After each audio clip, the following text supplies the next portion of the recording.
Taiwanese tea maker said if you really want to go into tea, you actually have to stop talking about it, stop thinking about it, and go to the heart of it, the origin of origins of all tea. So I took a trip to southwestern Yunnan, and in southwestern Yunnan, you walk into forests that are centuries old, and the forest is tea trees. The big greenery, the shrubs, they're all tea trees and tea bushes.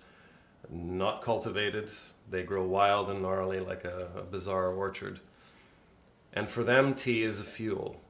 And Taiwan makes these very complex oolongs where there's a little bit of mystery and the names are quite romantic and very descriptive.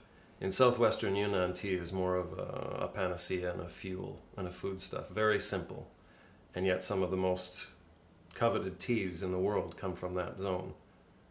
And they're coveted because they're produced so simply and so cleanly.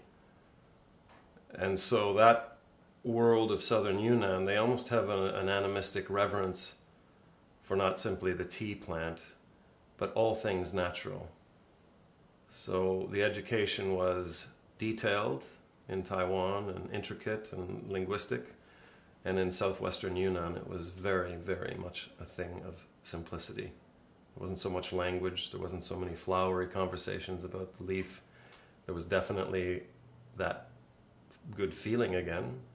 And in southwestern Yunnan, and of course when I lived up in the northwest, tea is something that you provide it to people who come into your home. It is the first thing offered. And there's a saying in the mountains that if a cup of tea isn't offered, a relationship isn't offered. And it's so simple. And yet it binds communities. And I love the lore of tea. I love the feeling of tea, but I think it's something, maybe at the heart of it, I love the way tea binds people to people in moments again. It's a very visceral thing.